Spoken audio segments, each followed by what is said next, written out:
And that girl in the corner with the scarlet letter, while you're watching, you may think that she doesn't matter, that no one knows you better. Hi friends, welcome back to my channel Odia YouTuber Tara. Friends, मु आज आपण मानकू face cleanup रो home remedy share करिवि। आमे केमती घरे निज फेस को क्लीन अप करि परिबा। मुख्यतः फेस क्लीनअप रे आमे तीनोटी स्टेप अप्लाई करथाउ, फेस क्लींजिंग, स्क्रबिंग आ फेस पैक।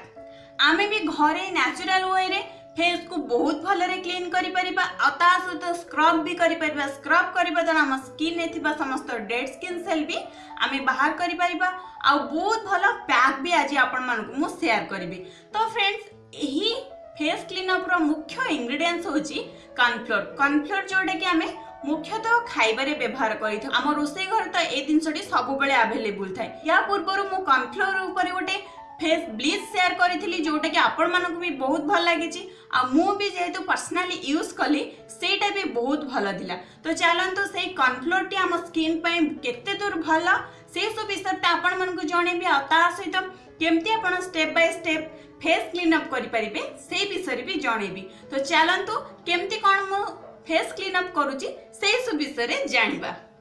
फर्स्ट स्टेप हेउची हमर फेस क्लींजिंग।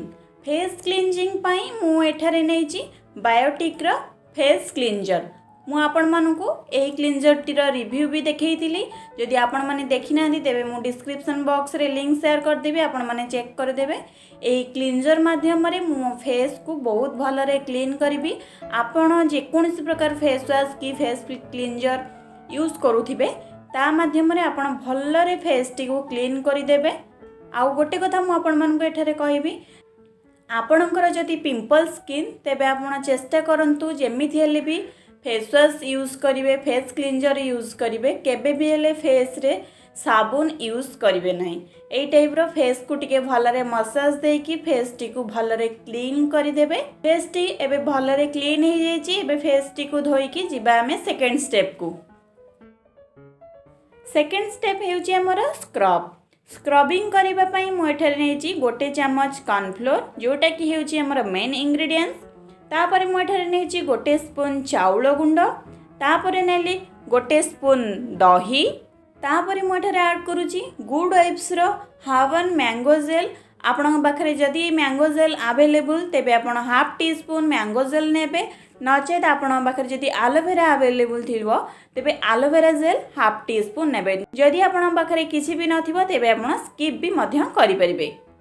आ एई प्रोडक्ट रो रिव्यू भी मु आपण मानकू देइथिली। आपण माने जदि देखि नांदी तेबे मु आपण मानकू डिस्क्रिप्शन बॉक्स रे लिंक शेयर कर देबे। आपण से लिंक माध्यम रे एई प्रोडक्ट रो रिव्यू देखि परिबे। शेषरे मु ऐड करूची गोटे स्पून महू। एबे सब जिनस को भल भाबरे मिक्स करि देबा।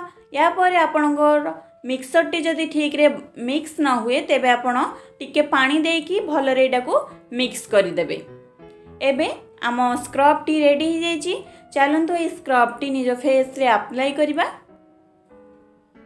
फेस टी को भल रे क्लीन कर सारला परे आमे ये स्क्रब टी को अप्लाई करिबा। मु भी स्किन ने स्क्रब टी को अप्लाई करूची। स्क्रब कला बेले सब बेले ध्यान रखिबे हमर टी जोन जेमति कि नाक चारिपट, आमर ओठ तल जगाटा, थोड़ जगाटा आउ आमर फोरहेड एसबू जगह को आमे भलरे स्क्रब करबा निहाती दरकार। आउ स्क्रब कला बेले आमे सब बेले स्लो हाथ रे केबे भी हेले फेस रे बेसी फोर्सफुली स्क्रब करबानी। स्क्रब टा आमे जेते स्मूथली भलरे करबा सेते आम स्किन पई भल। आउ स्क्रब कला बेले सब बेले आमर जो जगह रे बेसी डेड स्किन सेल थाए जेमति कि नाक चारिपट से सब जगह उपरे, थोड़ जगह रे एसबू जगह रे टिके ध्यान देबा निहाती आवश्यक।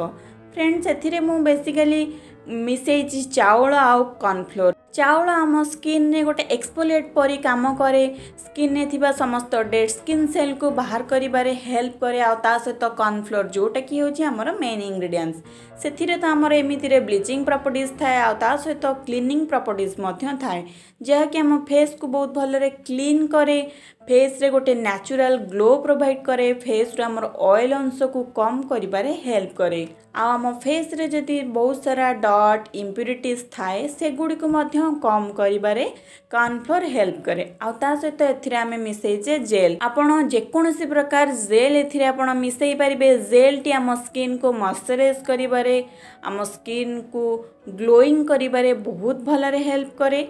आउ ता सहित हनी बा महू भी आम स्किन को क्लीन करिबारे, स्किन ने ग्लो प्रोवाइड करिबारे, स्किन को मॉइस्चराइज करिबारे, ए सब काम रे आम स्किन पई महू बहुत भलरे हेल्प करे।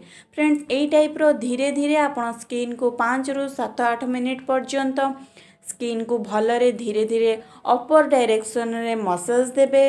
बेसी जोरसोर रे आकु मसाज देबेनी। स्क्रब कला बेले आमे धीरे स्थिर ही स्किन को मसाज देबाटा ठीक। आपण एई टाइप रो जो जगह रे आपण को फील हुए जे फेस टिके रफ लागुची, स्किन ने बहुत डेड स्किन सेल अछि, से सब जगह रे आपण भलरे स्किन को मसाज देई परिबे। एई टाइप रो स्क्रबिंग कर साला परे फेस टी को बहुत भलरे क्लीन करि देबे। तापरे जिबा हमर लास्ट स्टेप बा थर्ड स्टेप सेटा होची फेस पैक। एबे चलंतु प्रस्तुत करिबा फेस पैक। फेस पैक पई मु एठारे गोटे स्पून नेची कॉर्नफ्लोर, ता सहित गोटे स्पून नेली मुल्तानी माटी, तापरे टिक्के नेबे एथिरे आपण हळदी, तापरे नेबे दही आपण 2 रु 3 स्पून मध्य नै परिबे। जेमिति कि एथिरे आपण पानी मिसेबेनी, केवल दही माध्यम रे ही एई पैक टी करिवे। मते आउ टिके दही दरकार पडुथिला, मु सेई माध्यम रे आउ टिके दही नै कि भल्लरे गोटे फाइन पेस्ट कर दिबे। पानी मिसेबेनी, केवल दही मिसेई कि ही एई पैक टा आपण करिवे। एबे चलंतु एई पैक टी स्किन रे अप्लाई करिबा। आपण देखुथिबे मो स्किन स्क्रब कर सारा परे मो स्किन बहुत मते क्लीन लगुची। एबे चलंतु एई पैक टी निज फेस रे अप्लाई करिबा।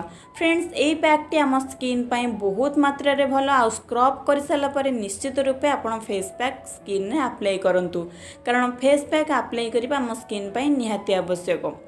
स्क्रब करिबा परे आम स्किन टी बहुत क्लियर हो जाए, क्लीन हो जाए, तापरे आम फेस पैक अप्लाई करबा निहाती आवश्यक। बहुत भलरे स्किन रे ए पैक टी अप्लाई करिबे। एथिरे आमे मुल्तानी माटी मिसेइचे, आ ता सहित कॉर्नफ्लोर भी मिसेइचे। कॉर्नफ्लोर तो हमर मेन इंग्रेडिएंट्स जोटा कि आम स्किन पई बहुत मात्रा रे भलो। आ ता सहित मुल्तानी माटी आम स्किन ने थिबा ऑयल अंश को भी कंट्रोल रे रखे, आम स्किन को गोटे नेचुरली हेल्दी करैबारे हेल्प करे। आ हळदी भी आम स्किन को नेचुरली ग्लो प्रोवाइड करे। आम फेस रे थिबा पिंपल्स, दाग ए सब को कम करिबारे भी मध्य हेल्प करे। एई पैक टी आपण बनै कि स्टोर करिकि भी मध्य रखि परिबे। रेगुलर बेसिक रे भी आपण स्किन रे अप्लाई करि परिबे। एई टाइप रे आपण ए पैक टी लगे कि किछि समय फेस रे रखिबे। 10 रु 15 मिनिट आपण ए पैक टी निज स्किन रे रखिबे, तापरे स्किन टी को धोई नेबे। आ गोटे कथा मु आपण मन को एठारे कहिबी, रेगुलर बेसिक रे आपण फेस रे पैक लगे परिबे, किंतु रेगुलर बेसिक रे फेस रे केबे स्क्रब करिबेनी। स्क्रब आपण वीकली थरे करिबे। स्क्रब टा हम फेस पई रेगुलर बेसिक रे करिबाटा ठीक नुई। आ ए पैक रे आपण केबे भी हेले पानी मिसेबेनी। ए पैक टी केवल आपण दही माध्यम रे ही करिबे। फ्रेंड्स एई टाइप रे आपण घरे निज फेस को बहुत भलरे क्लीन अप करि परिबे। या द्वारा आपण बहुत भलो रिजल्ट भी पाई परिबे। इंस्टेंटली कोनस प्रकार रिजल्ट आपण पाइबेनी, कारण घरे आमे नेचुरल वे रे आमे जो क्लीन अप करि थाउ इंस्टेंटली आपण रिजल्ट पाइबे, किंतु अधिक मात्रा रे इंस्टेंटली रिजल्ट पाइबेनी। कम क्वांटिटी रे आपण रिजल्ट पाइबे। कांस्टेंटली आपण यूज कला परे बहुत भलो रिजल्ट पाइबे, कारण आमे इतरे सब नेचुरल इंग्रेडिएंट्स मिसेजे। एटा हमर स्किन रे कोनस प्रकार खराब इफेक्ट पकेबनी, बहुत भलो इफेक्ट पकेबो। कांस्टेंटली आपण एटा यूज कला परे आपण बहुत भलो रिजल्ट पाइ परिबे। फ्रेंड्स ए टाइप रो आपण जति अलगा कोनसे होम रेमेडी देखिबा को चाहउछन्ती, तबे मते कमेंट सेक्शन रे कमेंट करके जणेबे। आ ए वीडियो जति आपण मानको टिक्के भी भल लागिथिबो, तबे गोटे लाइक करिवे आ शेयर करिवे। आ ता सहित आपण जति मो चैनल रे नुआ आछन्ती, तबे चैनल टी को सब्सक्राइब करिकि पाखरे थिबा बेल आइकन टी को क्लिक कर देबे। आ ता परे ऑल बटन टी को क्लिक कर देबे, जहा द्वारा कि आपण मोर कोनोसी नोटिफिकेशन मिस करिबेनी। फ्रेंड्स आज पे रहउची, बाय बाय।